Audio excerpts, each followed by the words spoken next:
Assalamualaikum warahmatullahi wabarakatuh. Salam sejahtera untuk kita semua. Dalam video kali ini saya akan memaparkan tentang sesi tanya jawab dalam satu kegiatan seminar seminar Stop Bullying untuk mewujudkan sekolah yang aman, nyaman dan menyenangkan di SMP Al-Azhar 8 Kota Bekasi. Nah, ternyata banyak banget yang bertanya. Nah, seperti apa ya, sampai ibu-ibunya juga ikut bertanya tuh, ibu-ibu orang tua muridnya. Ya, selain siswa, seluruhnya peserta adalah siswa kelas 9. Nah, kayak apa nih seksi tanya jawabannya? Bagaimana mereka begitu bersemangat untuk bertanya? Kita akan simak dalam video berikut ini ya. Tapi sebelumnya jangan lupa untuk di like, share, comment, and subscribe. Bagi yang belum subscribe, segera subscribe untuk terus terupdate dengan video pendidikan anak dan kulineran.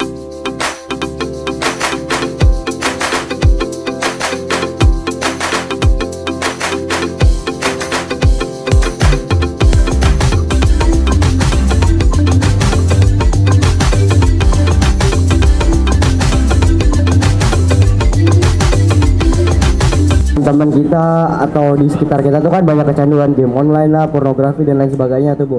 Nah, saya tuh pengen nanya, Bu, solusi apa yang bisa kayak solusi buat masalah ini? Karena saya takutnya nih, ya kan orang-orang bilang generasi emas 2045. Tapi gimana kalau anak-anaknya malah cemas kayak gini? Anak-anaknya malah kecanduan pornografi, kecanduan game online dan lain sebagainya. Ya takutnya malah jadi generasi cemas, bukan generasi emas, Bu. Terima kasih, Pak. Oke, sendiri. Tapi ada faktor pengasuhan dan ada faktor lingkungan sekolah yang mempengaruhi. Pertama, kalian mungkin ayah bundanya kerja, tidak ada teman, apalagi kalau anak tunggal, misalnya nggak punya teman atau kemudian mencari pelampiasan dari kesepian kan sebenarnya, main game, gitu kan? Jadi main game ini kan bentuk pelarian. Nah, boleh nggak sih kalian tuh main game? Boleh. Tapi ada aturan ketentuan dalam mainin game. Kalau di Cina, ini Cina satu-satunya negara yang sudah memiliki kemampuan negaranya untuk mengatur anak-anak main game. Di negeri kita dan kebanyakan negeri di dunia ini enggak. Jadi kalau di Cina gini, untuk masuk ke dalam sebuah game itu pakai wajah. Jadi nanti deteksi wajah. Kalau dia nggak sesuai usia, itu nggak boleh, otomatis ketolak. Jadi kalau yang muncul bapak-bapak, terus itu game anak, pasti nggak bisa juga. Tapi kalau kamu masuk ke game dewasa, padahal kamu masih ke usia anak, nggak boleh juga. Jadi mereka punya database yang luar biasa, termasuk wajah, tangan, semua mereka punya. Nah, jadi anak-anak ini bisa masuk karena memang kalian tuh di era digital, jadi permainan online tuh nggak bisa ditolak gitu. Nah, di Cina untuk anak usia di bawah 13 tahun main game dalam 1 minggu itu nggak boleh lebih dari 3 jam. Jadi kalau dia main hari ini 3 jam, dia masuk lagi udah nggak bisa. Nanti nunggu minggu depan. Nah, jadi disuruhnya 30 menit berhenti, besok main lagi 30 menit. Nah, kalau anak seumur kamu boleh 1 jam. Jadi dalam seminggu kamu boleh main 6 jam. Kalau kamu main game ini sehari ini habis 3 jam, besok 3 jam, kamu harus nunggu 5 hari lagi untuk kamu bisa masuk. Itu Cina. Indonesia nggak bisa kayak gitu, sehingga nggak ada kontrol. Orang tua bekerja, kamu ngerasa nggak ada temen, akhirnya kayak minum yang sesuatu yang enak tuh. Sekarang segelas, besok kayaknya enak nih, nambah 2 gelas, enak nih, nambah 3 gelas. Lama-lama kamu kecanduan, kalau nggak minum itu, kepala kamu pusing. Sama halnya dengan kecanduan game online. Jadi kecanduan itu berarti berlebihan, sesuatu yang berlebihan tuh nggak boleh. Nah, itu game online. Untuk game online, dari 5 bagian otak kita, 1 otak kita bisa selamat, yaitu otak depan. Makanya anak-anak yang kecanduan game online masih bisa sekolah. Tapi kalau kecanduan pornografi seperti kasus yang ini tadi tanyakan, itu 5 bagian otak rusak semua, termasuk otak berpikir. Nah, adik-adik, kecanduan pornografi ini tinggi banget. Kenapa? Orang Indonesia itu menganggap pendidikan seks dari dini itu hal yang tabu. Padahal pendidikan seks bukan berarti ngajarin berhubungan intim kan, tapi mengajarkan agar kita itu bisa menghargai tubuh kita sendiri. Misalnya anak perempuan, kamu umpamanya gini, pendidikan seksualnya untuk anak laki dan perempuan ketika masih kecil tuh misalnya pas papa mamanya mandiin. Kalau papahnya mandinya cowok bilang, ini ada bagian di tubuh kamu yang gak boleh disentuh dan dilihat orang lain. Kalau ada yang nyentuh, bilang papa. Kalau ada yang mau lihat, bilang papa.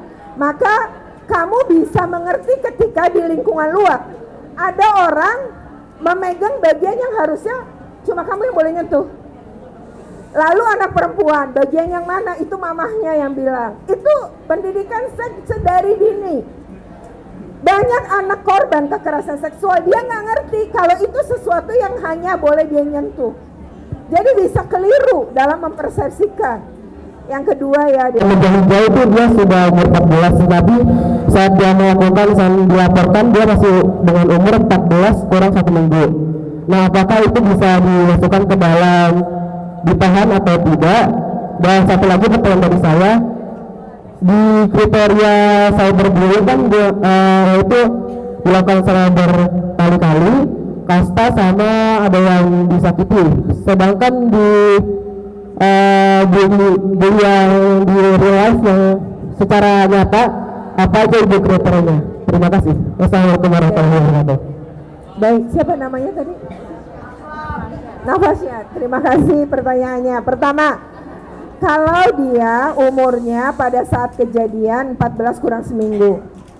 Nah, tapi dalam prosesnya, di proses dengan kepolisian misalnya, kan biasa gini, kejadiannya hari ini, dia kurang seminggu lagi tuh ulang tahun ke-14.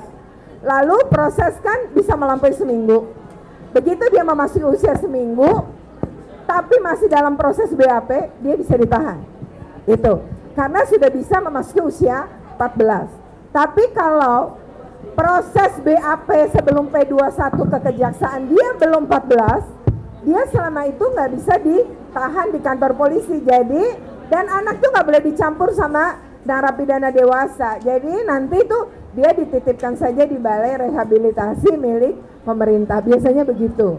Nah, yang kedua terkait dengan ciri bully. Kalau di dunia maya, di dunia nyata sama nggak? Sama secara prinsip. Berulang. Jadi kalau cuma sekali-sekali bercanda, tapi kalau terus-terusan namanya dia bully kita.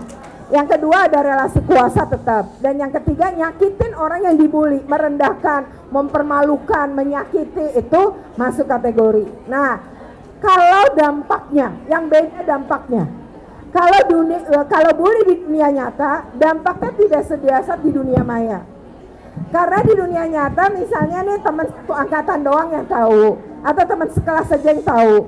Tapi kalau di dunia maya siapapun bisa tahu. Biasanya orang yang mengalami bully di dunia maya itu cenderung dia bisa depresi kalau dibiarkan.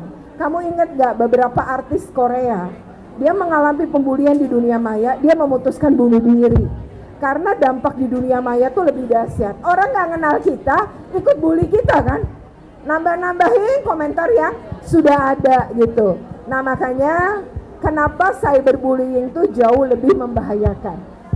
Oke gitu ya. Ada lagi?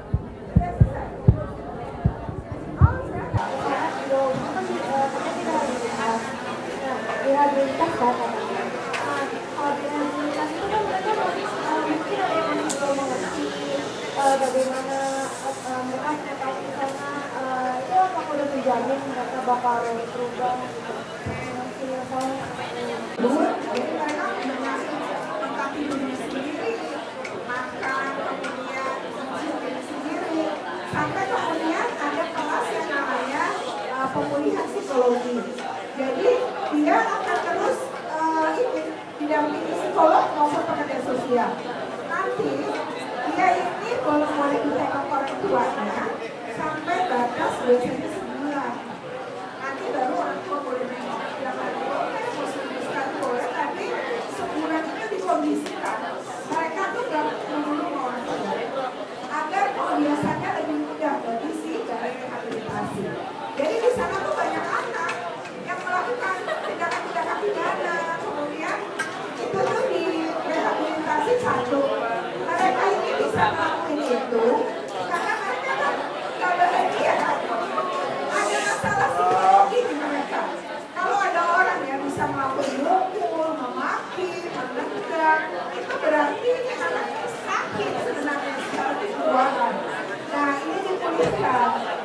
Nanti dia sampai pada tahap dia itu punya efek jerah. Dia sadar itu salah dan nggak boleh lakukan lagi gitu.